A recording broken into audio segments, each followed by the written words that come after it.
The train We, arrived we can't late. turn It back always now. arrived It's late too into risky. Redstone, But what if the Colorado, posse as is though late the waiting? locomotive We itself fight. No other understood that choice. this particular town I'm deserved here no for what's urgency, mine. no This ceremony, land isn't yours no to grand take. announcement Hold on of its own now. We'll importance. see. The whistle cut through the cold Almost at April the air valley's end. like a blade finding Beautiful old scar here. tissue, It and the is. platform filled with the usual noise of a frontier town receiving its weekly supply of goods and strangers. Colt Hargrove stood at the far end of the platform with his hat pulled low and his arms crossed over his chest, watching the passenger cars slow to a stop. He was a tall man, broad through the shoulders in the way that comes not from vanity, but from years of work that does not stop for weather or grief or the quiet collapse of a man's interior life. His face was the kind of face that the Colorado sun had worked on for a long time, carving lines around his eyes and across his forehead that made him look older than 38, or perhaps simply more weathered than age alone could accomplish. He was not a man who smiled easily. He was not lately a man who smiled at all. He had the letter folded in his breast pocket. He had read it enough times that he could have recited it from memory, though he was not the sort of man who recited things. The letter was from Brother Callum, a missionary who ran a small outpost 60 miles east, near the edge of the territory where the land opened up into something older and stranger than the Colorado most men knew. Brother Callum had written in careful, unhurried script about a healer. Someone trained in the old ways of the land and in whatever medical texts had passed through the mission over the years. Someone with hands steady enough and a mind sharp enough to handle what a frontier ranch demanded. The letter had not mentioned a name. It had not mentioned much of anything about the person beyond their skill and their availability, and Brother Callum's personal endorsement, which he had offered in terms strong enough that Colt had trusted it without asking further questions. He was about to understand that this had been a mistake in judgment, though not in the way he expected. The passengers began to descend, drummers with sample cases, families with too much luggage and not enough certainty in their eyes, a minister in a coat that had seen better decades, two miners returning from somewhere that had clearly not made them rich. Then the platform shifted, not physically, not in any way that could be measured or described to a man who had not been standing there at that particular moment. But the atmosphere of the place changed the way the air changes before a storm, that pressurized stillness that arrives before anything visible happens. She came down the steps of the third car carrying a leather satchel in one hand and nothing else. She moved with the unhurried precision of someone who had learned long ago that rushing rarely changed outcomes. Her dark hair was braided back from her face. She wore a plain traveling dress that had been mended in two places and was still cleaner than anything most people on that platform owned. Her face was angular and composed, the kind of composed that is not the absence of feeling, but the mastery of it. She was Apache. There was no ambiguity about this. The bone structure of her face, the particular darkness of her eyes, the way she stood on that platform and looked at the town of Redstone as though she was cataloging it rather than fearing it, all of it was unmistakable to anyone who had spent time in this territory. And everyone on that platform had spent time in this territory. The noise did not stop all at once. It tapered the way a river narrows before it drops, conversations falling off one by one as people turned and registered what they were seeing. A woman, Apache, alone, with a leather bag that suggested she had come here with a purpose. Tatum Creel was the first to move. He was the sheriff of Redstone County, a man of 48 who had the physical appearance of someone who had once been dangerous and was now merely threatening, which is a different thing entirely. He was broad through the chest with a lawman's badge that caught the pale April light and a way of walking that announced his authority before he opened his mouth. He crossed the platform with his hand resting near his holster. Not on it, near it. The distinction was intentional. "You there?" His voice carried the particular flatness of a man accustomed to not being questioned. "This platform is for ticketed passengers. You need to state your business or move along." She looked at him the way a person looks at an obstacle they have already calculated how to navigate. She reached into her satchel and produced a folded letter.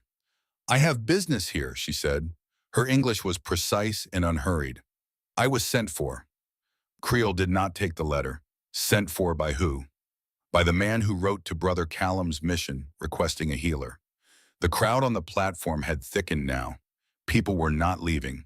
People were doing the thing that crowds in frontier towns have always done, staying still and watching, because a man's boredom can dress itself in many costumes and Righteous suspicion is one of the more comfortable ones. Creel's eyes moved over her with an assessment that had nothing to do with the law and everything to do with something older and uglier. His jaw tightened. I don't know anything about a mission or a healer, he said. What I know is that we've had trouble with Apache in this county, and I'm not inclined to.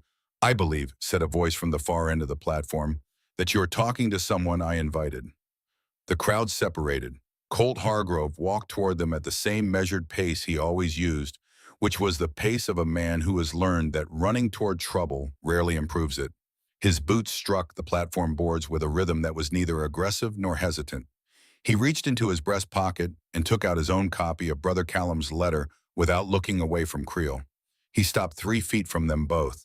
He looked at the woman for the first time at close range. She was younger than he had expected, though he realized immediately that he had been picturing a man and had therefore not been expecting anything at all about her. She met his gaze directly with those dark cataloging eyes and said nothing. He looked at the letter in her hand and then at the letter in his own hand.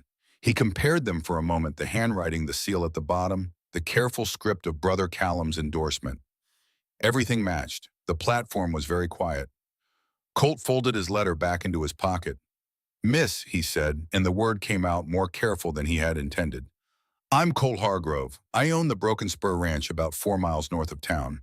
I wrote to Brother Callum's mission 6 weeks ago, asking him to recommend someone with medical training who might be willing to work in this area.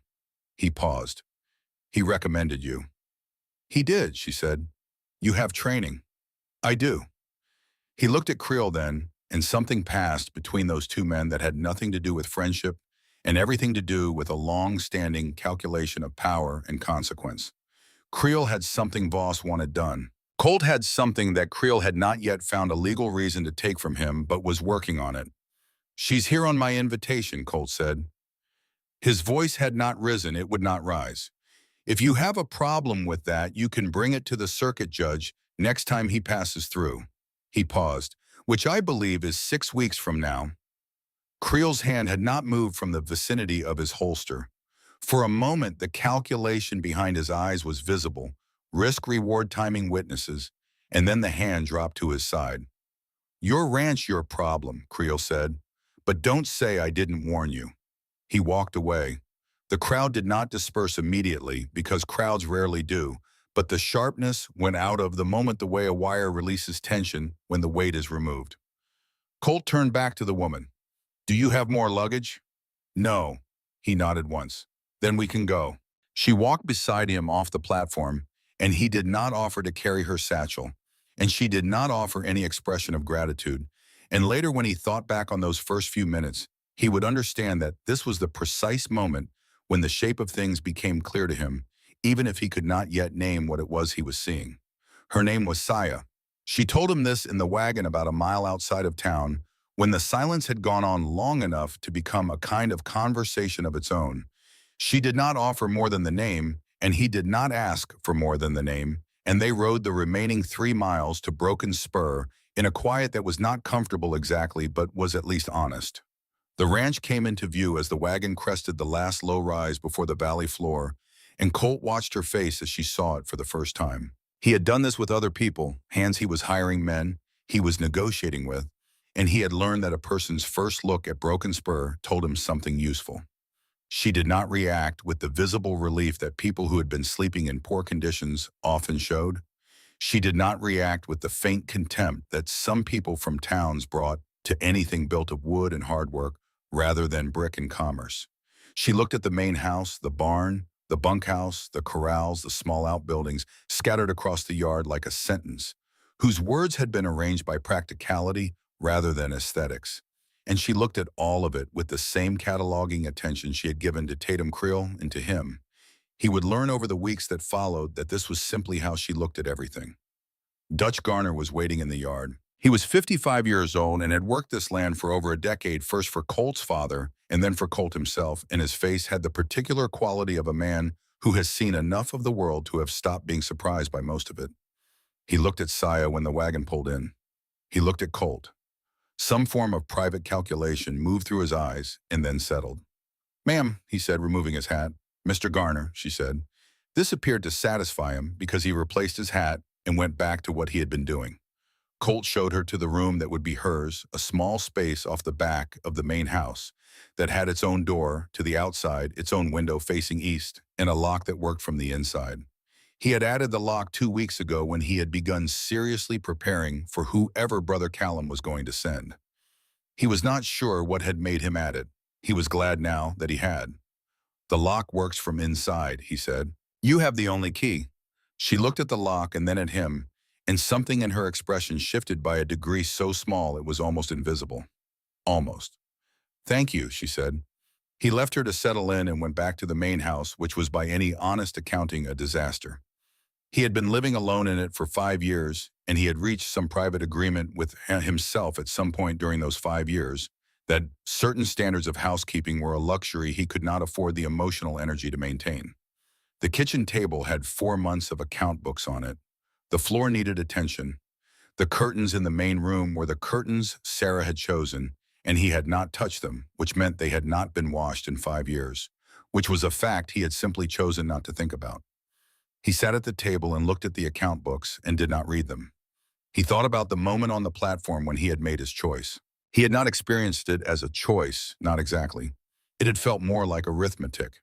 Brother Callum's letter was genuine. The woman's credentials were confirmed. She had been invited, and therefore she had a right to be there, and therefore anyone who threatened that right was in the wrong. Simple. But he knew sitting in the silent kitchen with the late afternoon light falling through unwashed windows that nothing about what had happened on that platform was going to remain simple. Edmund Voss would see to that. Voss ran the only general store in Redstone County, which meant that in the practical language of frontier economics, he ran Redstone County. He set prices. He extended or withdrew credit. He determined what was available and what was not. He had done this for 15 years with the calm efficiency of a man who understood that a monopoly properly maintained was more durable than any amount of goodwill. He was also cold suspected doing something else. Something that had to do with the land surveys that had been conducted quietly over the past year, and the way certain small ranchers had been squeezed out of their properties through a combination of inflated prices and called-in debts, and the way those properties had subsequently been acquired through channels that were technically legal but practically opaque.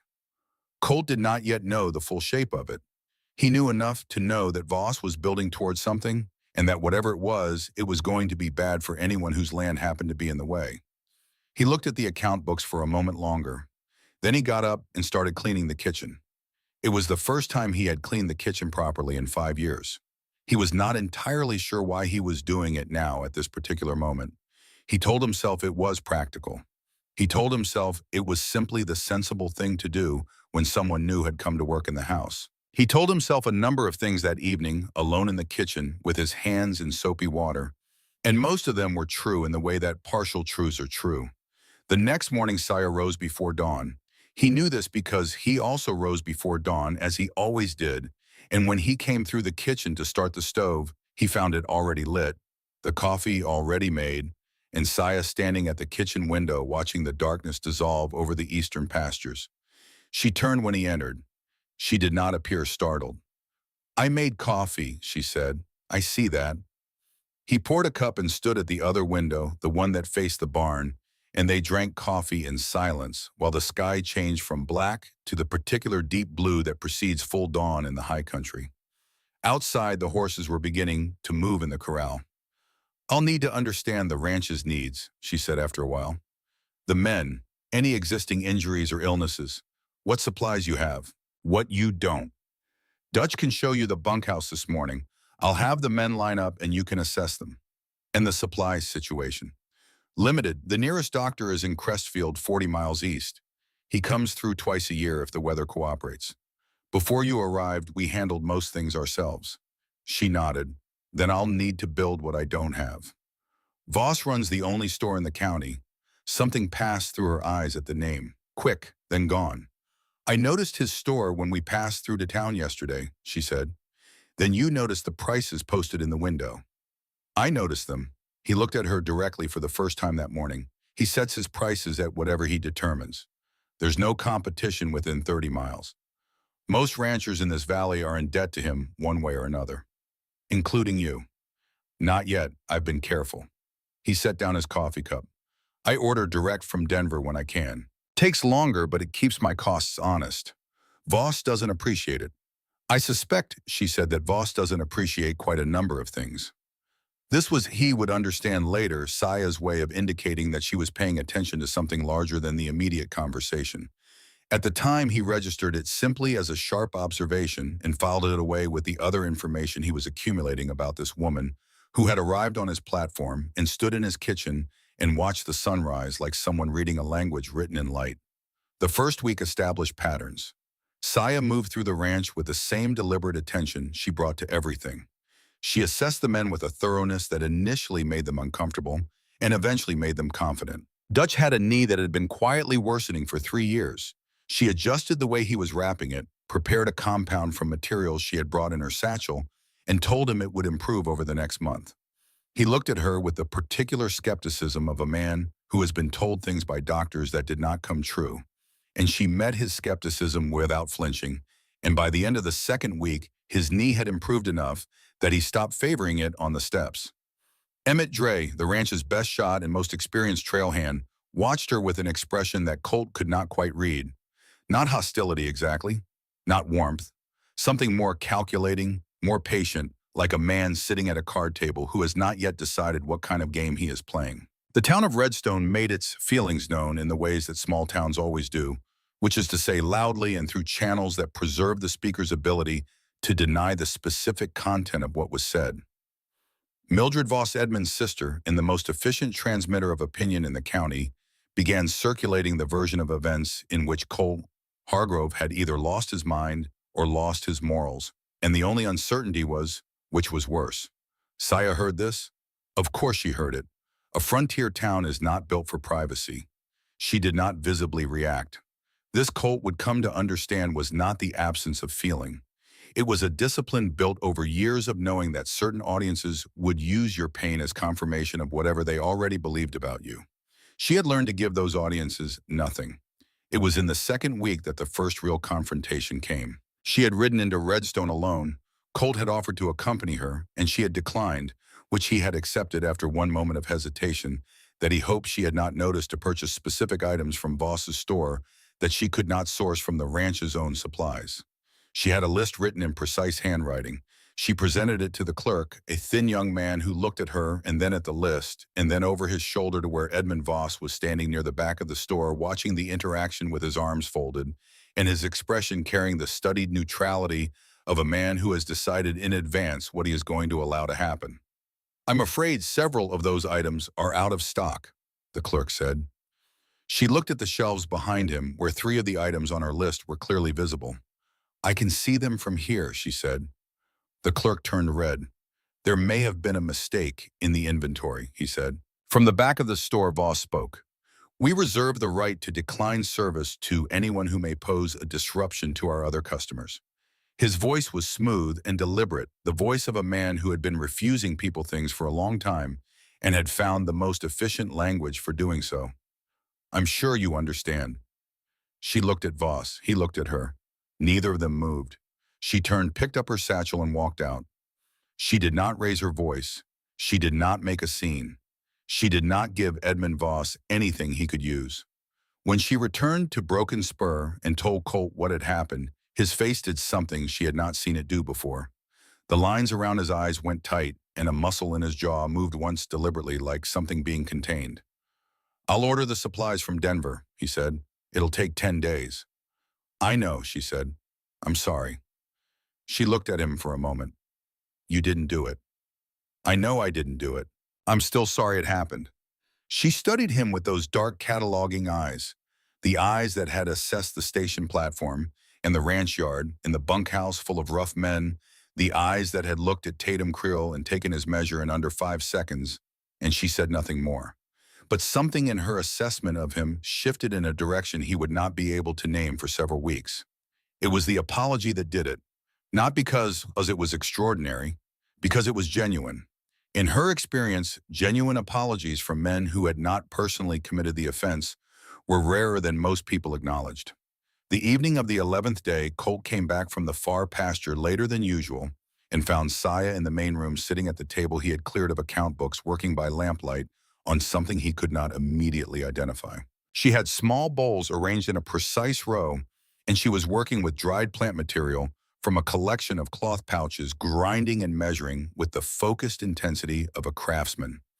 He sat down across the table from her, not close enough to crowd the work, and poured himself a cup of the coffee that had been keeping warm on the stove. "What is that?" he asked. "A compound for joint inflammation. Your foreman's knee is responding, but there's an underlying issue I want to address more directly." He watched her hands work. They were steady and precise, the hands of someone who had been doing skilled work for a long time. He found himself thinking about the night 5 years ago, when he had ridden 40 miles to Crestfield in a February storm trying to find the doctor, and how the doctor had not been there, had been called out to a mine accident 20 miles further east, and how by the time he had returned to Broken Spur the next morning, Sarah was already. He stopped that line of thought. He had become practiced at stopping it. But something about watching Saya's hands work in the lamplight made the stopping harder than usual. "Where did you learn?" he asked. She did not look up. "Both places my father's people have healers. I learned what they knew from the time I was very young." A pause. The mission had medical texts. Brother Callum believed that knowledge should not be kept from people based on who they were. "He let me read everything he had." "He's a good man." "He is. Silence the kind that has settled into its own shape." "Your father's people," he said carefully. She looked up then, straight at him. "The Chiricahua Apache," she said. "My father was a leader of our band." Another pause, this one slightly different in quality. "He died in 1873. Our village was burned, those who survived scattered." She looked back at her work. "I have been finding ways to survive since then." He did not say he was sorry this time. He sensed that this particular fact was not looking for an apology. It was simply something she had put on the table between them, like one of her cloth pouches, and she was waiting to see what he would do with it. "My wife died in 1874, he said. "February. She took a fever and I couldn't get a doctor in time." He looked at the coffee in his cup. She was 29 years old. The lamplight moved. "That's why you wrote to Brother Callum," she said. It was not a question. "That's part of it," he said. "I'm practical enough to know I needed medical help on this land. But yes, that's part of it." She returned to her work, and he drank his coffee, and outside the night sounds of the ranch moved around the house. Horses in the corral, a wind that had come down off the mountains carrying the smell of pine and cold, and neither of them said anything more for a long time. But something had been established, something that had no name yet. It was 4 days later that Saya saw Lieutenant Warren Bletch. She was crossing the main street of Redstone on an errand Colt had come with her, this time walking alongside, without making it obvious that he was there specifically to prevent a repeat of what had happened at Voss's store when she stopped in the middle of the street and went very still. He was across the road near the entrance of the hotel. A military man in his mid-40s, tall with the posture of someone who had spent decades in uniform. She knew the posture before she knew the face, and she knew the face before he turned enough for her to be certain. Warren Bletch, Lieutenant Warren Bletch, who had come to their village in the autumn of 1872 with assurances from the Army and a letter from the territorial government promising that the Chiricahua band under her father's leadership would be left in peace on their traditional land. Who had shaken her father's hand? Who had eaten at their fire? Who had stayed 2 days and spoken about the future with the confident authority of a man who believed or appeared to believe in the promises he was making? Who had left? And who had not been seen again when 6 months later the soldiers came? She made herself move again, made herself walk normally. Colt noticed the pause. She knew he noticed it because she was beginning to understand that he noticed most things despite the deliberate stillness he cultivated. But he did not ask. Not yet. She watched Bletch across the street without appearing to watch him. He was speaking to someone. He had his back half turned, and she tracked the direction of his conversation, followed the angle of his attention, and then saw who he was speaking to. Edmund Voss. They were standing very close together for men who appeared to be conducting casual business. Voss had a paper in his hand folded once, and he was pointing at something on it. Bletch was nodding in a way that communicated not agreement exactly, but confirmation, the nod of a man being shown something he already knew. Saya filed this. She filed it with the careful, unemotional thoroughness with which she filed everything that could not yet be acted upon. The patience required for this kind of filing was a skill she had built out of necessity in the years since 1873, when she had learned that survival often depended not on what you did immediately, but on what you waited to understand completely. She thought about the paper in Voss's hand. She thought about the land surveys she had noticed riding out with Colt the previous week, the survey stakes driven into the earth at intervals that had no agricultural logic. She thought about what Brother Callum had told her before she left the mission, not about Colt, but about the territory, about the railroad that was being planned, about the land values that would change overnight when the route was announced. She thought about her father's land. She thought about the fire. She thought about a lieutenant who had shaken her father's hand. And she understood with the sudden clarity of a thing that has been half known for a long time and then becomes fully known in a single moment that she was standing in the middle of a story that had started in 1872 and had not ended, that it was still going, that the same machinery that had destroyed her village was still turning here in this valley against different people now, but with the same logic that land is worth more without the people already living on it. She made a decision. It was not a dramatic decision. It did not feel like the kind of decision that would be recognized from the outside as significant. It felt like a settling of weight, like something shifting from one position to a more sustainable one. She would not leave Broken Spur at the end of her contracted period. She would stay. Not because she had nowhere else to go. The days when she had nowhere to go were behind her. She had skills now, she had reputation building, she had options that she had earned through years of relentless preparation. She would stay because she was standing at the center of something that she understood better than anyone in this valley. And because understanding a thing completely and then walking away from it was a different kind of defeat than the one she had already survived. She would stay because Colt Hargrove had stood on that platform and made his choice without hesitating, and some part of her had been watching for a man who would do exactly that for a very long time. She would stay. She turned away from Voss and Blech before either of them could register her attention. Colt was 2 steps behind her, steady and unhurried in his boots. "Ready?" he said.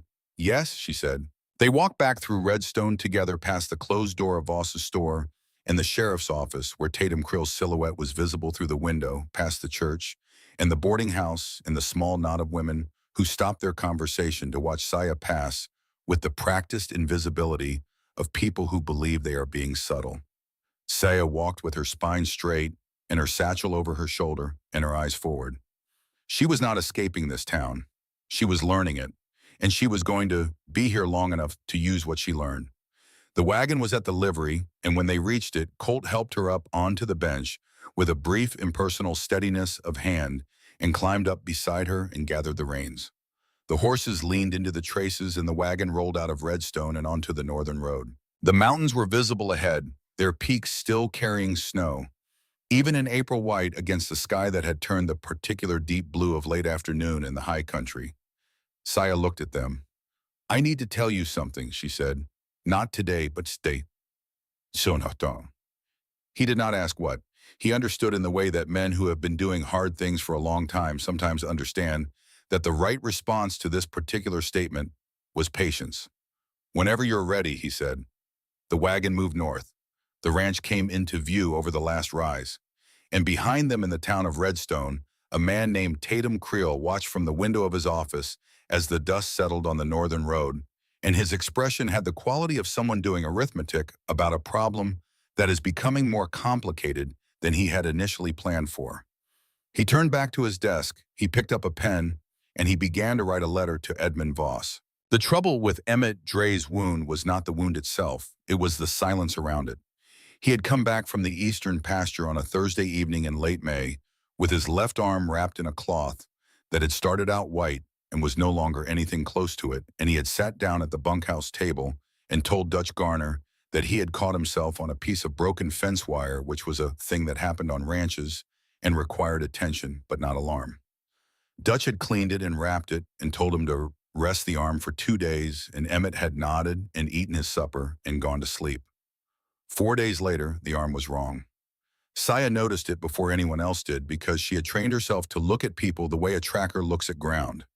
Not for what is obvious, but for what has been adjusted, compensated for hidden. Emmett Dre was a man who moved with a particular physical confidence, the confidence of someone who trusted his body to perform what he asked of it without negotiation. On the morning of the fifth M after his injury, he was moving differently. Small things. The angle of his right shoulder carrying slightly more load than usual. The way he positioned himself at the breakfast table to keep his left arm below the line of casual attention. She said nothing at breakfast. After the men had gone to their morning work, she went to Dutch. "The wound on Emmett's arm," she said. "When did he say it happened?" Dutch told her. "Have you looked at it since you dressed it?" Dutch's expression answered the question before he spoke it. She found Emmett in the barn working one-handed on a piece of tack, with the focused determination of a man trying to prove something to himself. She stood in the doorway for a moment, watching him compensate for what the left arm could no longer do without pain. "Let me see the arm," she said. "It's fine. Let me see it." He looked at her over his shoulder with the particular resistance of a man who has decided that showing weakness is more dangerous than the weakness itself. She waited. She had learned that waiting was often more persuasive than an argument. He put down the tack. He turned. He unwrapped the cloth himself slowly, and what was underneath it made Saya's jaw tighten once before she schooled her expression back into the careful neutrality of someone who cannot afford to transmit alarm to the person they are trying to help. The infection had gone deep. The edges of the wound had turned the color and texture of something that had been trying to close but had been prevented from doing so by contamination she could see was already moving in the wrong direction. The red lines beginning at the wound's edge were faint, but they were there, and she knew what they meant and where they were going if nothing stopped them. "How long has it felt like this?" she asked. "Few days. Why didn't you come to me?" He looked away, figured it would sort itself. She looked at the arm for another moment. "It won't," she said. "Not anymore." She went to Colt. She told him what she had found and what needed to be done, and she watched his face process this the way she had come to expect it to, without theater, without the dramatic displays of concern that some men used to substitute for actual response. He listened completely, and then he asked one question. "What do you need?" she told him. He sent a man for water and fire. He sent Dutch for the whiskey they kept for emergencies, of which there had been 2 in the past year, and this was now the 3rd. He cleared the kitchen table himself, pushing everything to the side with a thoroughness that suggested he understood the room needed to become something different for the next few hours. Emmett Dre sat in the chair that Colt placed in the center of the cleared space and looked at the wall opposite him with the expression of a man preparing himself for something he could not think his way around. He was 35 years old and he had been hurt before, and he had dealt with it the way hard men in hard country dealt with physical pain, which was to go quiet and endure. But there was a difference between pain you could outlast and damage you could not. And some part of him understood now that he had been on the wrong side of that line for several days. Saya prepared her instruments. She worked with the systematic calm she had built over years of doing this kind of work, in conditions that offered no margin for hesitation, laying out what she had brought from her satchel, alongside what the ranch could provide, assessing the combination with the clear-eyed practicality of someone who has learned to be an excellent craftsman with imperfect tools. She had her Apache remedies. The compounds her father's healers had used, refined over generations, that she had memorized and carried and practiced in the years since the village burn. She had her knowledge from Brother Callum's medical texts, the anatomy and the surgical principles, and the understanding of infection that the Western doctors had built through their own methods. She had learned over time to use both without loyalty to either, because what mattered was what worked, and what worked was usually everything applied at once in the right order. Colt positioned himself at Emmett's shoulders. Dutch took the legs. The other hands had been sent outside, not because Saya asked for this, but because Colt understood it without being asked, which was something she was adding to the account she kept privately of the man she worked for.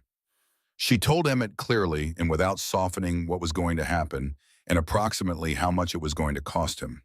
She had found that people did better when they were told the truth in advance.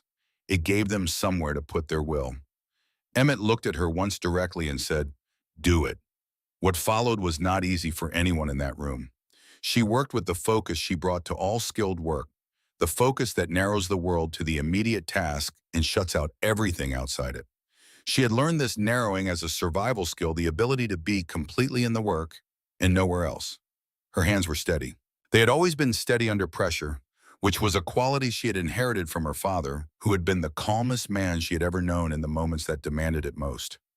Colt held Emmett still with a strength that was careful and precise, not brutal. She registered this without looking up from what she was doing. The hands of a man who understood that the goal was control, not punishment.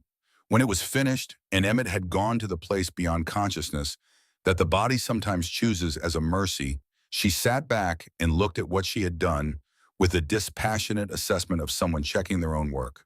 Clean. The infection had been addressed. The wound was properly dressed with the compound she had prepared, and if there was no further contamination, and if she was right about the progress, Emmett Dre would have full use of his arm. Dutch's voice from across the room. Is he going to be all right? He will be, she said. She heard the exhale that moved through the room, at that the invisible relaxation of breath that people hold without knowing they are holding it when someone they know is in danger. She cleaned her instruments. She washed her hands at the pump, scrubbing with the thorough attention she always gave this, and when she turned from the sink, Colt was standing near the table watching her with an expression she had not seen on his face before. She had cataloged most of his expressions by this point. The working face closed and functional, the rare amusement dry and brief, the controlled anger that appeared when Voss or Creel entered the conversation, the grief that moved behind everything else like a current beneath ice. This was different. She could not immediately name it. That was something to see, he said. His voice was rough at the edges in a way it wasn't usually. It was necessary work, she said. I know it was. He paused. You never looked uncertain. I was uncertain. Couldn't tell. She looked at him. Uncertainty is not the same as incompetence. I have learned to be uncertain and continue anyway. He was quiet for a moment. My wife, he said, and then stopped. She waited.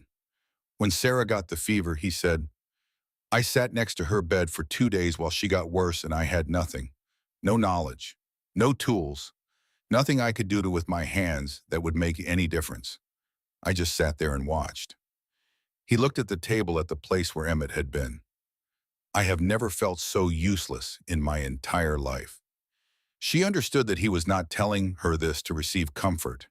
He was telling her because the morning had opened something that had been kept closed for a long time, and the pressure of it needed somewhere to go. My father died the same way, she said, not from fever, but from the same thing, the absence of what could have saved him.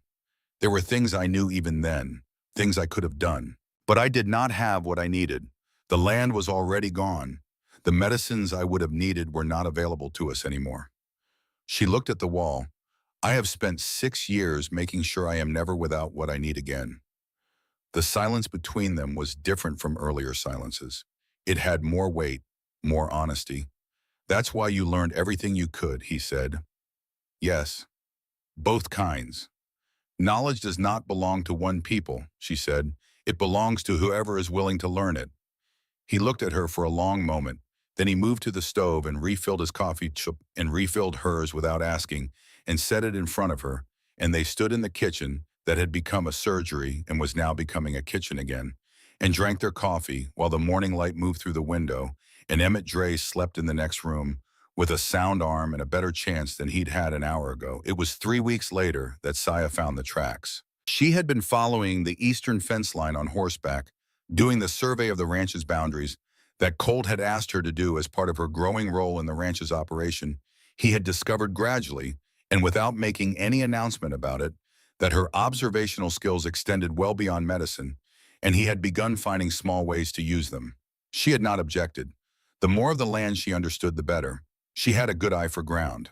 This was another thing inherited from her father's people, refined by years of traveling alone across country, where reading the land was not a skill but a requirement for continued existence. She read the terrain as she rode, noting what was usual and what was not, cataloging disturbances and patterns the way she cataloged everything. The cattle tracks were not unusual. What was unusual was where they went. A herd does not voluntarily move in a single coordinated direction across broken ground at night. Cattle disturbed by predators scatter. Cattle driven by experienced riders move in a specific pattern that leaves specific evidence, and that evidence, once you knew what to look for, was as legible as print. She followed it for 2 miles past the eastern fence line and into the rougher country beyond where the ground hardened and the tracks became more difficult, and then deliberately confused the way tracks become when the people making them understand that someone might follow. She stopped on a rise and looked at the country ahead. In the distance, perhaps a mile further east, there was a line of fence she did not recognize, new posts not yet weathered. And beyond that fence, barely visible at this distance, the roofline of a building that was not on any map of Broken Spur's neighboring properties that she had seen. She pulled her horse around and rode back. She did not go to Colt directly. She went to the bunkhouse at the end of the day when the men were washing up before supper, and she moved through the ordinary activity of it, observing without appearing to filing what she saw. Emmett Dre was at the water basin, his newly healed arm working well, the muscle memory returning. He was talking to one of the younger hands, a boy named Prescott, who had been with the ranch for 6 months. The conversation was easy and unremarkable. But Emmett's eyes moved to the window when Dutch came in, and there was a quality to that glance that Saya had learned to recognize over years of watching people in situations where what they showed and what they felt were two different things. He was checking. He was making sure of something. She thought about the tracks. She thought about the route they had taken, the specific fence they had crossed, the specific building she had seen in the distance. She thought about who would have known that the eastern pasture held a concentration of Broken Spur's herd over the past weeks. She thought about who had access to the ranch's schedule and the patrol patterns of its men. She thought about the infection in Emmett's arm and the 4 days he had let it go without coming to her, and whether a man in significant pain who delays seeking help might be a man who is avoiding scrutiny during those particular days for reasons unrelated to pride. She did not go to Colt that night. She needed to be certain. Over the next week, she watched. She was good at this. She had been doing it since she was a child, watching from the edge of camp, while the adults made decisions, watching from the tree line, while soldiers moved through country her father's people had held for generations. The ability to be present without registering as present was a skill that had saved her life more than once and had informed her medical work in ways that were harder to articulate but no less real. She arranged through the small adjustments available to someone who managed the ranch's daily information flow for certain pieces of information to reach Emmett and not others. She mentioned in passing at breakfast one morning that Colt was planning to move the herd from the southern pasture to the eastern one at the end of the week. She watched Emmett absorb this with the casual attention of someone hearing ordinary ranch news. That evening, she stayed awake past the point when the bunkhouse lights went out. At 10:30, she heard a horse leave the small corral near the bunkhouse, moving quietly, moving with the deliberate quiet of someone who understood that quiet was necessary. She watched from her window as Emmett Dre rode east. In the morning, she went to Colt. A man who has given his trust and had it used against him is not comforted by the explanation. "What do you want to do?" she asked. He looked up. "Not yet," he said. "Not until we know the full shape of what Voss is doing. If Emmett knows he's been discovered, we lose our only window into what Voss is planning." He paused. "Can you manage what you know without showing it?" She looked at him steadily. "I have been managing what I know without showing it for 6 years," she said. "Yes." Something moved in his expression that was not quite a smile, but was in the same territory. "I know," he said. "I shouldn't have asked." She let him have that, which was its own form of grace. They moved through the following days with the careful performance of a ranch that did not know it was being watched, which required both of them to be something they were not in front of a man who was reporting everything he saw to Edmund Voss. It was, Saya reflected during those days, an interesting kind of discipline. Not deception exactly, but a controlled withholding, the same skill she used in medicine when a patient needed to not fully understand the severity of their situation in order to survive it. It was on a Friday night in early July that the attack came. She was in her room when she heard the first shot, and she was at her window before the echo of it finished moving across the valley. In the yard below, she could see the orange pulse of fire already taking hold in the structure nearest the main barn, the small equipment shed that held tools and hay, and everything that burns quickly when it has a reason to. More shots, 3 in rapid succession from the dark ground north of the corral. Then shouting Dutch's voice and Colt's organizing, directing, pulling the ranch's defense into shape from the chaos that the attackers had intended. She pulled on her boots. She did not go to the main house. She took the leather case from beneath her bed, the one that held the bow she had carried since before the village burned, the bow that had belonged to her father's best hunter, and that she had taken the night everything ended because it was the most useful thing she could carry, and because leaving it behind felt like leaving something of her father behind too. She had maintained it with the same care she gave her medical instruments. It was ready. She went out her door and into the yard. The fire was building. The attackers were positioned along the northern tree line, using the darkness and the confusion of the fire as cover. She could see the orange sparks of their muzzle flashes in the dark, irregular, moving. They were not standing still. They were advancing in short bursts toward the main house. Colt was at the corner of the barn with Dutch, both of them returning fire toward the tree line. She could hear him calling to the other hands, positioning them.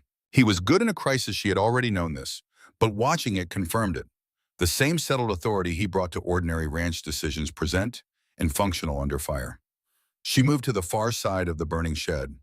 The roof of the main storage building, the one adjacent to the shed not yet burning, was accessible from the back by way of a water barrel and a ledge that she had noted weeks ago during her systematic assessment of the ranch's physical layout. She had noted it the way she noted everything without particular purpose at the time, in the understanding that information stored carefully tends to find its use eventually. She climbed. The roof gave her height and angle. From above, the geometry of the attack became visible in a way it was not from the ground. The positions of the attackers, the direction of their advance, the torches two of them were carrying toward the main house. She had lit torches like that herself as a child during ceremonies. She knew how they moved. She drew the bow. The first shot extinguished the leading torch in a way that made no sound except the arrow and the darkness that followed it. The man carrying it stopped confused and then stumbled when his horse spooked from the shock of the impact on the wood of the torch handle.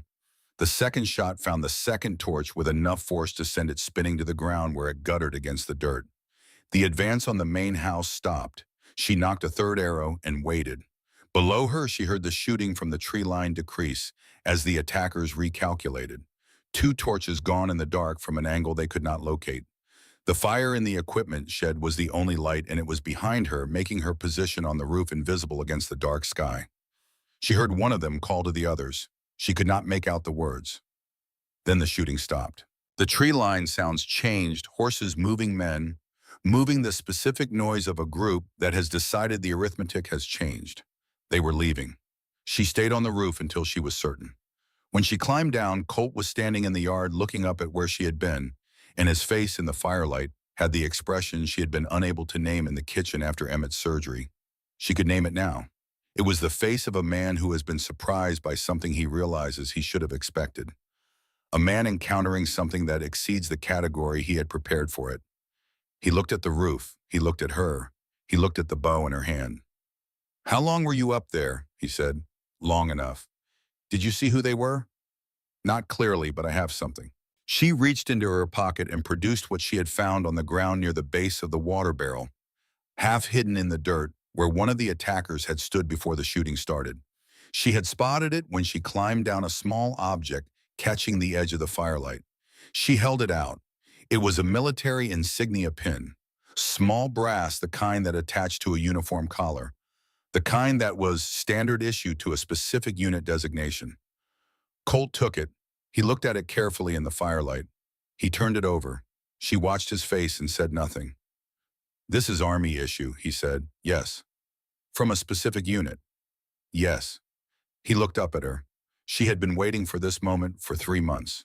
She had been carrying what she knew the full weight of it through every day at Broken Spur, through the kitchen conversations, and the medical work, and the long rides checking fence line, and the evenings on the porch, watching the light change on the mountains. She had carried it with the same careful discipline she applied to everything, waiting until she was certain, waiting until she understood the complete shape of what she was dealing with. "Tatum Creel," she said. "His unit, before he became sheriff." She paused. "It is the same unit that came to my father's village in the spring of 1873. Colt went very still. She continued, her voice steady and deliberate, the voice she used when delivering a diagnosis, the facts in the correct order, without embellishment or emotion, because the facts themselves were sufficient. "He came with soldiers. They had orders, or they claimed they had orders. My father cooperated completely. He had cooperated for 2 years with every government representative who had come to us. He believed that cooperation was the path to continued peace. She looked at the insignia in Colt's hand. In April of 1873, the soldiers came back without orders and without announcement.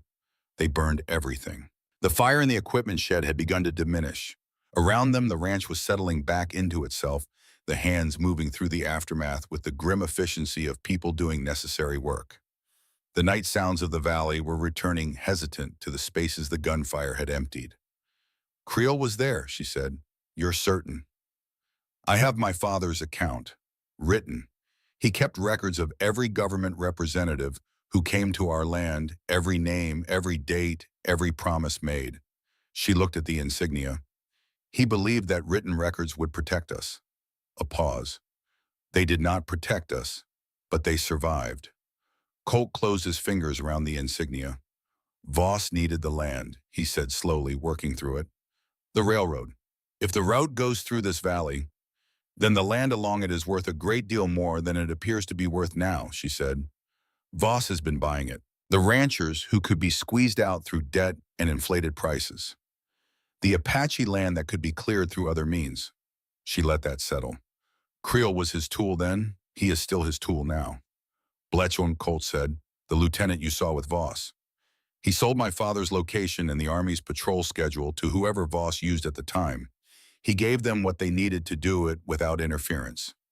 She held his gaze. "He is here now because the railroad decision is coming soon. He is here to confirm the land positions before the announcement. Voss needs to know what he owns before it becomes public."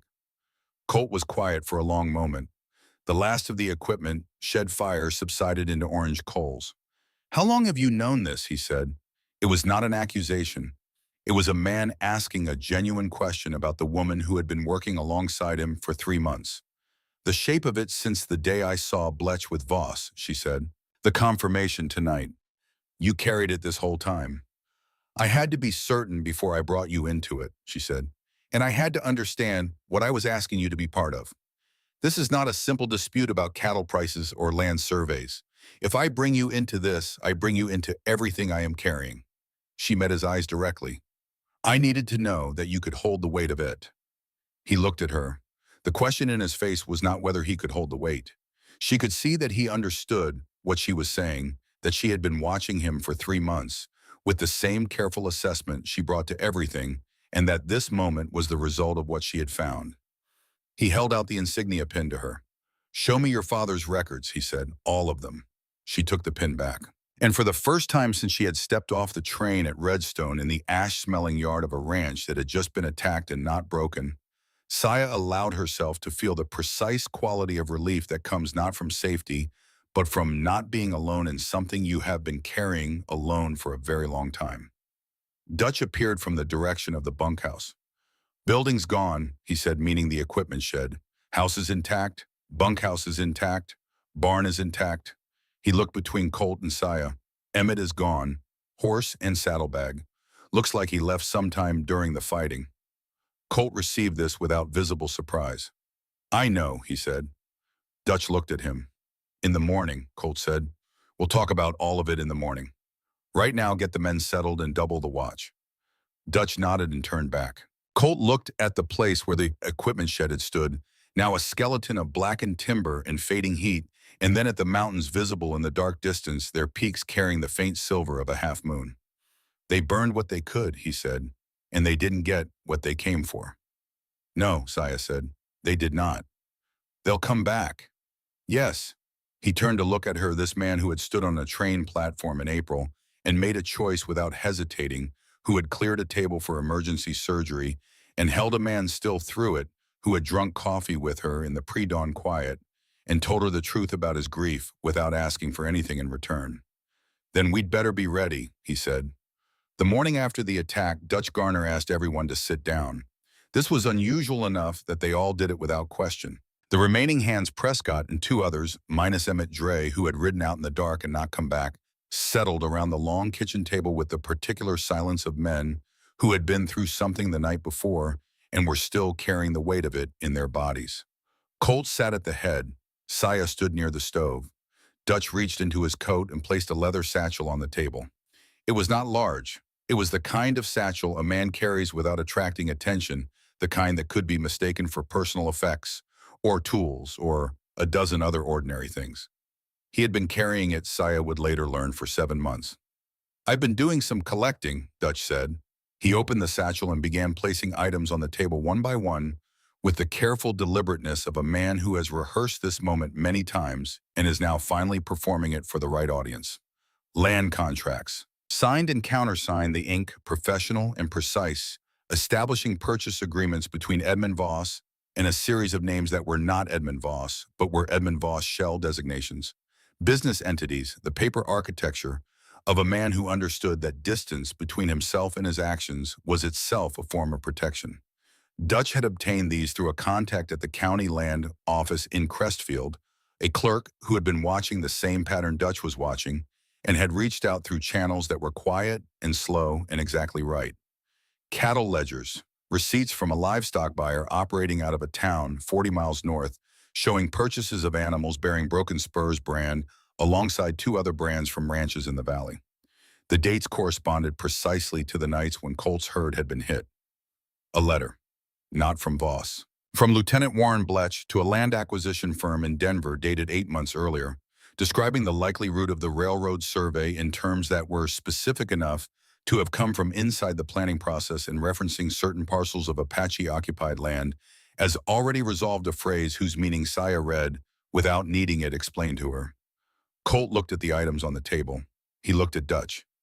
7 months, he said. Started noticing things about a year ago, Dutch said. The survey stakes on the east boundary. The way Voss reacted every time you mentioned ordering from Denver. The pattern of the cattle losses too clean for random thieves, too specific for a coincidence. He paused. I didn't say anything until I had enough to mean something. Figured one piece isn't a case, but all of it together is a case, Saya said. Dutch looked at her. He had been looking at her differently since the night she had climbed the roof, though he had not said anything about it directly. The change was in the quality of his attention, not more respectful exactly because he had been respectful from the beginning, but more precise, like a man recalibrating a measurement he thought he already understood. There's one more thing, Dutch said. He reached into the satchel and produced a folded document with a different character than the others. Older. The paper was heavier, the kind used for official correspondence a decade ago. Army records, he said, from the Territorial Archive in Denver. I wrote to a man I knew there, a clerk who's been in that office longer than anyone and remembers more than he's supposed to. He slid it across the table toward Saya. It's the deployment record for Creel's unit, spring of 1873. She unfolded it. She read it once completely, without expression. Then she folded it again and held it in both hands for a moment, looking at the table. He commanded the unit personally, she said. Yes. The date matches. Yes. The kitchen was very quiet. She set the document down carefully, aligning it with the edge of the table. This small, precise gesture was the only outward evidence of everything moving through her at that moment, the years of carrying what she knew without proof, the years of building towards something she could not yet see but refused to stop moving toward. The evidence was in front of her now. It was real. It was enough. She looked at Colt. He was watching her with the expression that she had named finally on the night of the attack.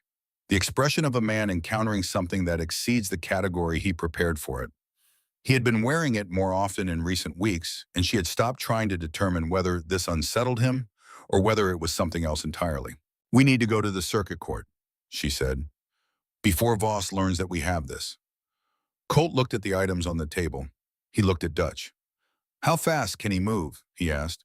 Voss fast when he needs to. Dutch's voice was careful. He's got money in Denver. He's got lawyers. If he hears that someone's collecting against him before we get to the judge, then we don't wait, Colt said. He stood.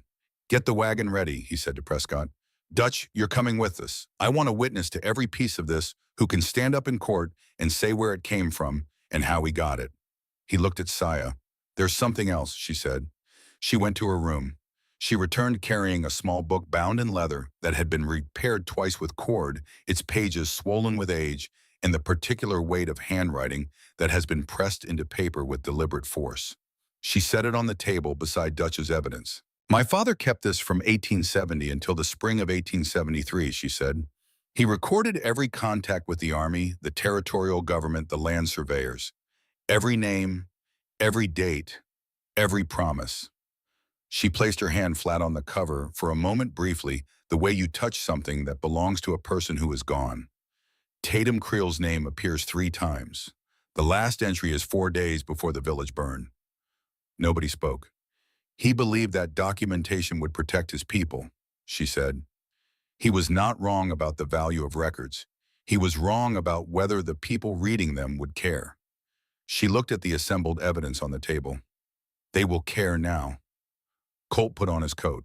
They arrived in Redstone late that afternoon and went directly to the telegraph office where Colt sent 2 messages, one to the circuit court office in Crestfield, requesting an emergency hearing, and one to a lawyer in Denver named Aldous Prentice, who was the kind of man who had built his reputation specifically by being the person that other lawyers preferred not to face. Voss learned they were in town. Of course he did. Redstone was not large enough for significant arrivals to go unregistered, and Colt Hargrove walking into the telegraph office with his foreman and his Apache healer and a leather satchel was significant by any measure. Creel came to find them at the hotel where they had taken 2 rooms for the night. He stood in the doorway of the small lobby with his hand near his holster in the familiar way, and he looked at Colt with the expression of a man who is trying to determine how much the other man knows. Heard you had some trouble out at the Broken Spur last night, Creel said. You heard right, Colt said. Drifters, probably. Moving through the territory. Creel's voice had the practiced flatness of a man delivering a prepared conclusion. Hard to track that kind. Probably long gone by now. Probably, Colt agreed. Creel's eyes moved to Saya, who was standing near the window with her satchel and the same still attention she brought to everything. Whatever he was looking for in her face, he did not find it. I'd suggest, Creel said, that you keep your situation to yourself for the time being. These things have a way of getting complicated when too many people are involved. I appreciate the advice, Colt said. Creel looked at him for a moment longer, doing the arithmetic behind his eyes, and then he left. Dutch let out a slow breath. He knows something's changed, Dutch said. He knows we're still standing, Colt said. That's enough to worry him. He looked at Saya. Tomorrow, she said. It was not a question. Tomorrow, he confirmed. She went to her room. She sat on the edge of the bed in the small hotel room with her father's journal in her hands, and she did not open it. She had read it so many times that she no longer needed to read it. She knew every entry, every name, every date, the careful, precise script of a man who had believed that truth recorded was truth preserved. She thought about him. She did this rarely deliberately because grief is a resource like any other and must be managed rather than indulged. But tonight she allowed it. She sat with the weight of who he had been, the patience of him, the steadiness, the particular quality of courage that is not the absence of fear, but the decision to act correctly despite it. She had inherited this from him. It was the most useful thing he had left her. She thought about what tomorrow meant.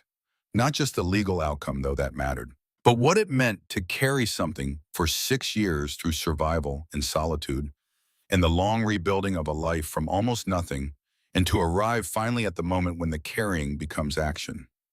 She thought about Colt Hargrove standing on a train platform in April, reading a letter and making a choice.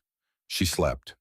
The circuit court convened in Redstone's town hall 3 days after Colt's telegraph, the circuit judge having agreed to an emergency session based on the preliminary summary of evidence that Aldous Prentice had transmitted from Denver. Prentice himself arrived on the morning train, a compact and unhurried man in his 50s with the particular confidence of someone who has spent decades being underestimated and has found this professionally useful. He reviewed the evidence for 2 hours the night before the hearing. When he finished, he looked at Saya. The journal, he said. You're prepared to present it. Yes, in open court. There will be people in that room who will not want to hear what it says. She looked at him steadily. I have been prepared to present it for 6 years, she said. I was waiting for a room that would listen. Prentice regarded her for a moment with the assessing attention of a man evaluating the quality of a resource. Then he nodded once and returned to his notes. The town hall filled. This was the nature of a frontier town with a grievance that had been building for years. When the moment arrived for the grievance to find official form, people came. Ranchers who had been paying Voss's inflated prices for a decade came. Farmers who had watched neighbors squeezed out of their land came. Ordinary people who had known for years that something was wrong and had lacked the mechanism to address it came filing into the wooden benches with the quiet purposefulness of people who understand they are present at something that matters. Edmund Voss arrived with two lawyers from Denver, well-dressed men who moved through the room with the deliberate visibility of people whose presence is itself a message. Mildred Voss sat behind her brother with her hands folded, and her expression, the practiced blankness of someone who has decided in advance that whatever happens is someone else's fault. Tatum Creel sat in the front row in his sheriff's uniform, his face arranged into official composure. Emmett Dre was not in the room. He was in the county jail in Crestfield, where he had been since 2 days after the attack, apprehended by a deputy marshal who had been quietly briefed by Aldous Prentice before the hearing was announced. This was Prentice's doing the careful sequencing of events that ensured the right information arrived in the right order, which was the particular skill that had built his reputation. The circuit judge was a man named Harlan Sowell, 60 years old, with the appearance of someone who has presided over enough frontier justice to have lost his patience for theater while retaining his respect for evidence. He called the room to order with a single strike of his gavel, looked at both tables of attorneys, and said that he intended to hear the facts and nothing surrounding the facts, and that anyone who confused the two would be removed. Prentice presented the land contracts first. He walked through them with the methodical clarity of a man building a structure.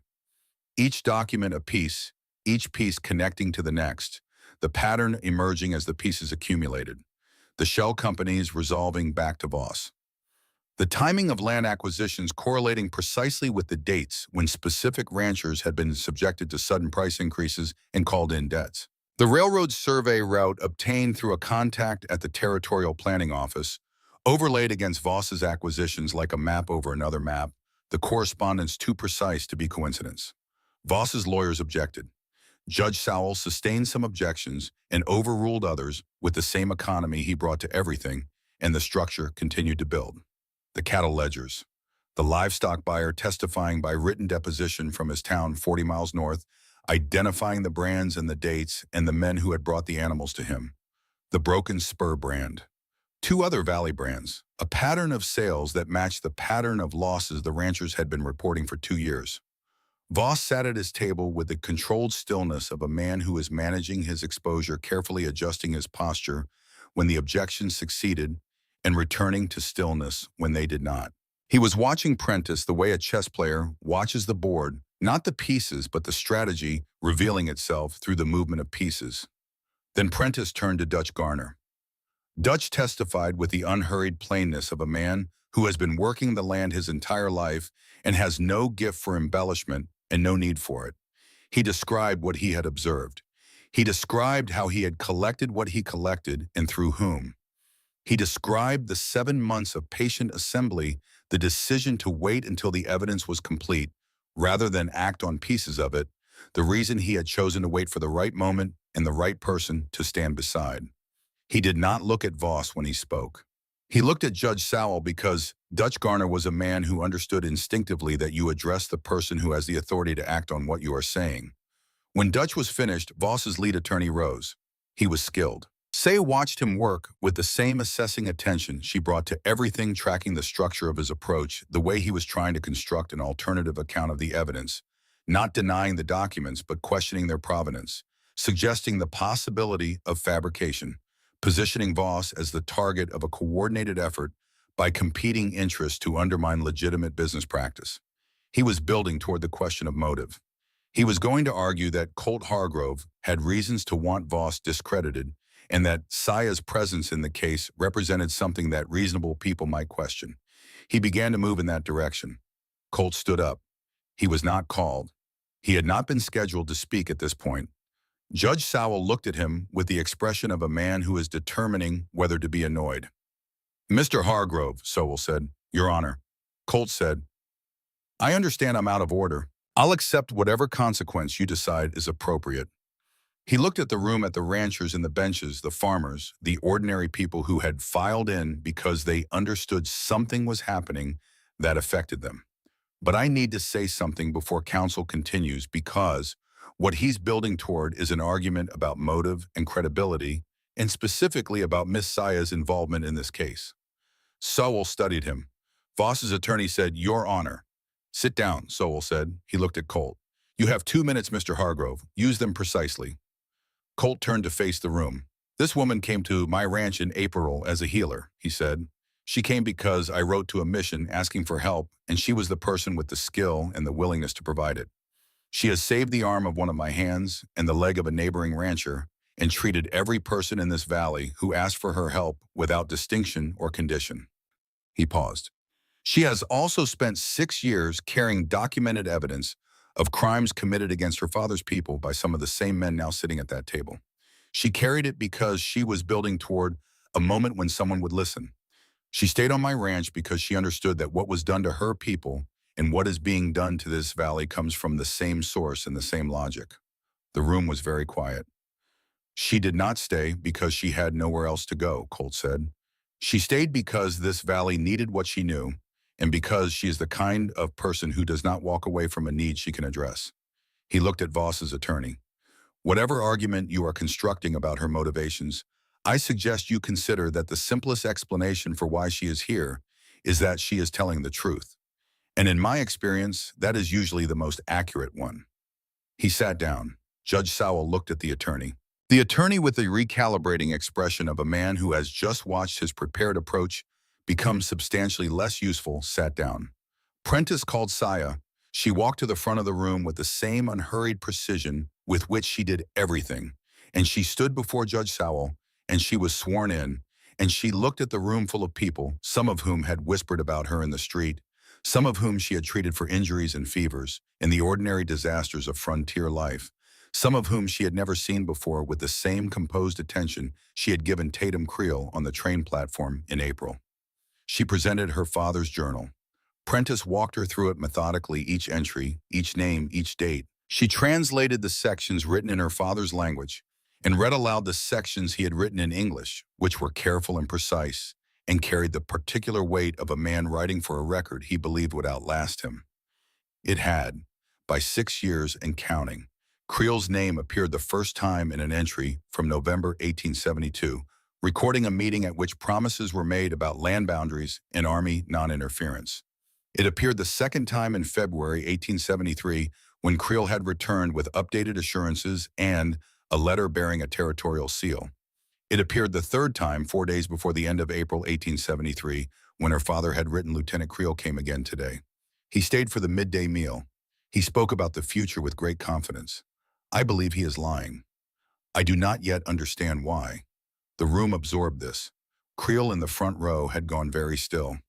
Prentice produced the Army deployment record Dutch had obtained. He presented it alongside the journal entry. The same unit, the same commanding officer, the same dates. Then Aldous Prentice did the thing he had been building toward for 2 days. He called Emmett Dre. Emmett came in from the side door accompanied by a deputy marshal. He looked different from the man Saya had known at Broken Spur, not smaller exactly, but reduced the way a fire reduces to its actual size when the wind stops feeding it. He sat in the witness chair and looked at his hands for a moment. Then he looked up. He spoke for 20 minutes. He spoke about the arrangement he had made with Voss 3 years ago, which had seemed at the time like a small thing, reporting the ranch's schedule, the patrol patterns, the herd movements, in exchange for a debt cancellation that had felt impossible to achieve any other way. He spoke about how the small thing had grown, how the cattle thefts had escalated, how he had been present at the planning of the attack on Broken Spur without understanding until that night exactly what he had agreed to be part of. He looked at Saya once while he spoke. She gave him nothing, not forgiveness, not condemnation, just the same steady attention she gave everything, which was perhaps its own form of acknowledgement. He described a meeting between Voss and Creel 2 weeks before the attack. He described Creel saying in specific language that Emmett repeated with the careful accuracy of a man who understood that precision was now his only currency, that the situation at Broken Spur needed to be resolved before the railroad announcement, and that Maddox. He stopped. "He used a different name," Emmett said. He said the ranch needed to be cleared. That word, cleared, the same word Saya understood that had been used about her father's land. Voss's attorney was on his feet objecting with the energy of a man who has watched his defense collapse piece by piece and is now trying to contain the damage rather than prevent it. Sowell overruled him twice. Then he told the attorney to sit down and remain seated unless he had a factual objection to a specific point of testimony. The attorney sat down. He did not raise another objection. It took Judge Sowell 40 minutes to consider what he had heard. He went to his chambers, and the room waited with the particular tension of people who know an outcome is coming but cannot yet name it. The ranchers in the benches talked quietly among themselves. Voss sat at his table with his lawyers on either side and his face arranged in an expression of patience that Saya recognized as the expression of a man trying to determine which losses are acceptable and which are not. Creel had stopped looking at anything. When Sowell returned, he delivered his findings with the economy of a man who has been doing this for 30 years and understands that clarity is a form of justice in itself.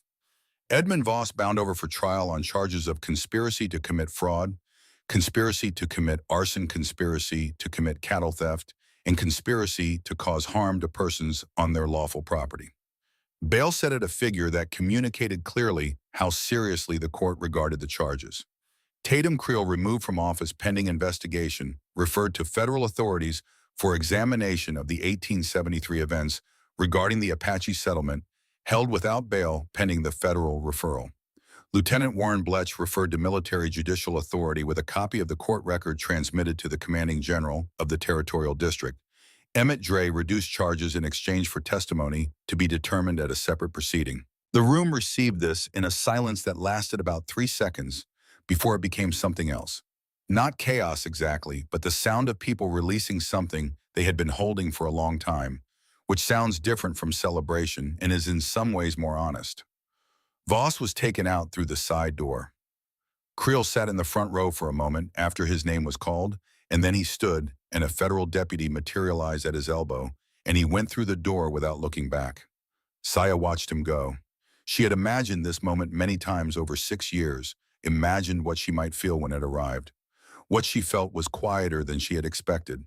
Not satisfaction exactly.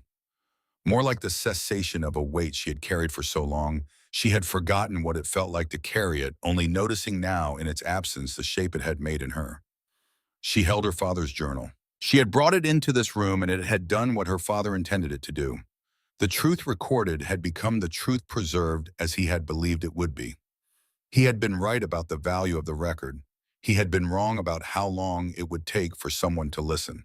21 years was a long time to be right. Colt appeared beside her. He did not say anything immediately. He stood next to her and looked at the front of the room where the judge's bench sat empty. Now the room beginning to clear, people moving toward the doors with the purposeful looseness of people who have witnessed something significant and want to carry the news of it out into the open air. "It's done," he said finally. "The legal part is done," she said. "The other parts take longer." He turned to look at her directly. "I know," he said. "I know it doesn't give back what was taken." She met his eyes. "No, but it's something." "It is something," she agreed. "It is a great deal more than nothing." They stood there together in the emptying room and outside the windows of the Redstone Town Hall. The July afternoon was moving toward evening, the light going golden over the mountains the way it did in this territory, the particular quality of light that belonged to no place else that she had been watching for 3 months, from the windows of Broken Spur, and had come to understand as one of the things she would not choose to leave behind. That evening, after Dutch had taken the wagon back to the ranch, and the hands had gone to the bunkhouse, and the Broken Spur had settled into its nighttime sounds, Colt asked her to walk with him. They went north from the main house, following the creek upstream for a mile until they reached the high ground, where the valley opened out below them and the mountains stood in their full evening presence, the peaks catching the last of the light, while the valley below moved into shadow. It was a place she had not been before, and she understood from the way he moved through it that it was a place he came to alone. He stopped at the edge of the rise. "I've been coming here since my father died," he said, "when I needed to think." She stood beside him and looked at the valley below. The Broken Spur was visible, its buildings clustered together in the hollow lamplight beginning to glow in the windows as the dark came on. To the south, the distant smudge of Redstone. The silver line of the creek threading through the valley floor, the dark geometry of fence lines and fields, and the shapes of neighboring ranches. The whole human arrangement of the valley laid out below them like something someone had been building for a very long time and was still not finished. Your contract ended 6 weeks ago, Colt said. I know. You've stayed. I have. He looked at the valley for a moment longer. Then he reached into his coat pocket and produced a folded document, the paper thick and official, and he held it out to her. She took it. She unfolded it. It was a deed, signed and notarized, the ink fresh.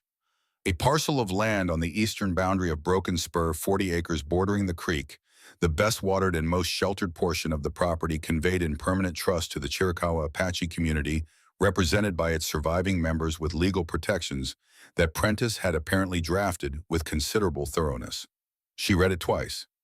Prentice helped me with the legal structure, Colt said.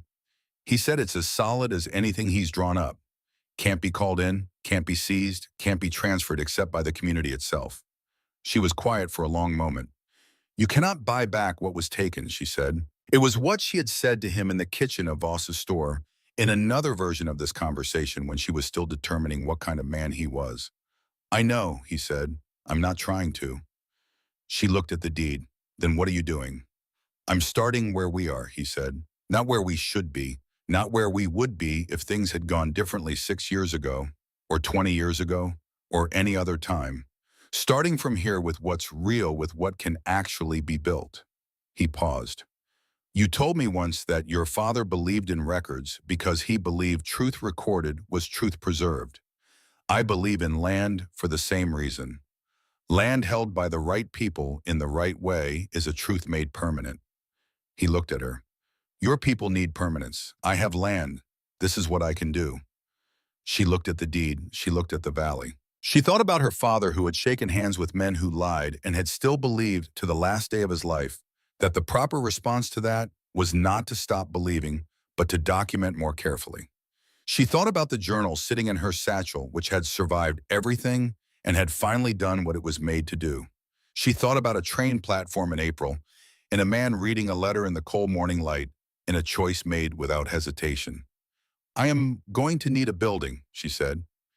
He looked at her. For the clinic, she said. If I am staying and I am staying, then I need a proper space. Not a corner of the main house. A dedicated building close enough to be accessible, but separate enough for patients to have privacy. She folded the deed and held it. The location near the eastern creek boundary would be appropriate. Good water access, sheltered from the north wind. The corner of his mouth moved. I'll start on the foundation next week, he said. There is also the matter, she said, of whether we are going to continue this arrangement under false terms. He was quiet. You brought me here as a healer, she said. I have been a healer here, but I have been other things as well, and we have been something to each other that is not described in the contract Dutch witnessed in your kitchen in April. She looked at him directly the way she looked at everything that required her full attention.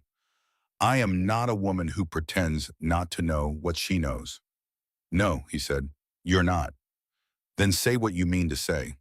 He turned to face her fully. Stay, he said, not under contract, not as the ranch's healer, though I hope you'll keep doing that work. Stay as my wife. Stay as my partner in everything the ranch, the clinic, whatever we build here. He looked at the valley below them, at the broken spur sitting in its hollow, with its lamplight and its repaired barn and its ordinary enduring presence. I have been alone in that house for 5 years, and I have been telling myself it was a reasonable way to live. You showed up and made it very clear that it was not. He looked back at her. I would like you to help me live differently. She held his gaze for a long moment.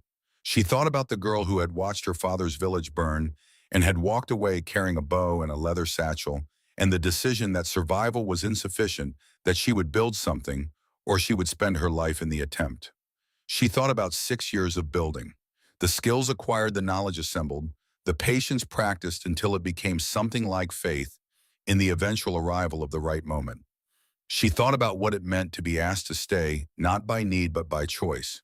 Not because she was useful, though she was. Not because she was available, though she had made herself available to this work. But because the man asking had watched her for 3 months with clear eyes and was asking with full knowledge of what he was asking. Yes, she said. The word was quiet and absolute. He reached out and took her hand, and they stood on the high ground above the valley as the last light left the mountains and the stars began to emerge one by one over the Colorado dark, and the sound of the creek came up from below, carrying its cold and constant presence, and the broken spur waited below them with its lamps burning. The wedding was held on the first Saturday of October, when the aspens along the creek had turned the particular gold of the Colorado autumn, the color that looks lit from inside. They married outdoors on the flat ground above the eastern bend of the creek, with the mountains in their full autumn presence and the sky the specific deep blue that only this territory produces in that particular season. The people who came were the people of the valley ranchers and their families, the homesteaders, the ordinary people who had filled the town hall benches in July and who now filled the meadow with the purposefulness of people who understand they are present at something that matters. Mrs. Calloway from the neighboring ranch brought 3 pies. The Peterson family drove in from 12 miles east. Brother Callum, who had started all of this with a letter and a careful endorsement, came from his mission and stood near the front with the expression of a man who has planted seeds and is watching what grew. Judge Sowell performed the ceremony. This was not required, any minister would have done, but it was right in a way that went beyond legal formality. The man who had presided over the dismantling of the machinery that had tried to destroy them now presided over the beginning of what they were building instead. The vows were simple. Colt said, "I promise to see you clearly, to stand beside you honestly, and to build this life with you as a partner in every decision and every difficulty. I promise to be worth the trust you have placed here." Saya said, "I promise to bring everything I am to this life we are making. I promise to be your equal in all things and your defender in all things, and to choose this every day with full knowledge of what I am choosing."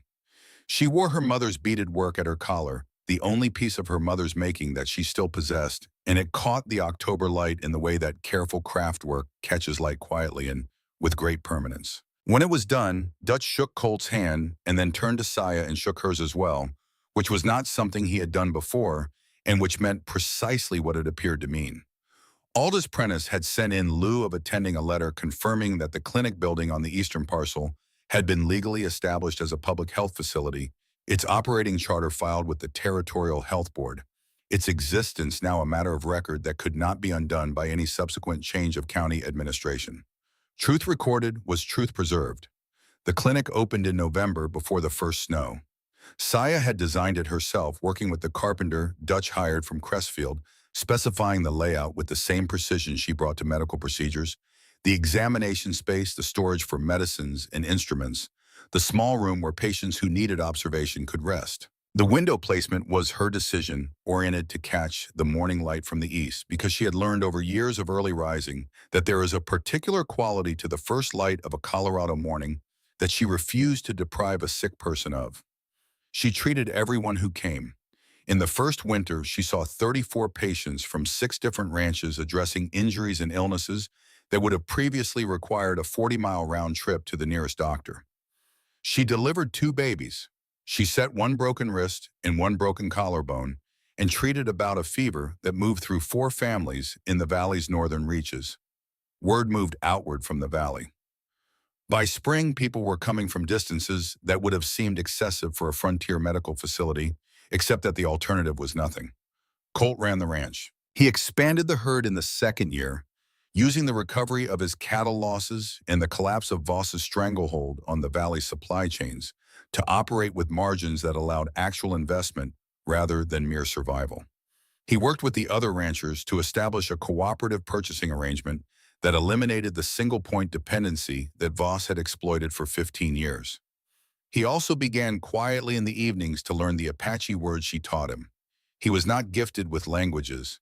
He knew this about himself and said so plainly, and she found this the willingness to be openly bad at something while continuing to try one of the more endearing things about him. He learned slowly and kept what he learned with a seriousness that was characteristic of how he approached everything that mattered to him.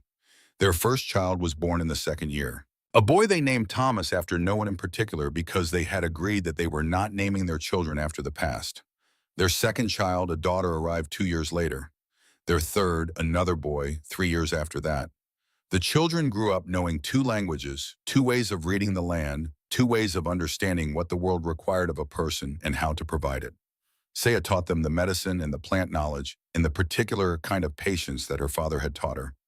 Colt taught them the ranch and the land and the understanding of their neighbors and the specific frontier ethics of a man who believed that your word was the most durable thing you possessed. They argued sometimes as people who are genuine partners argue about money and about how to raise children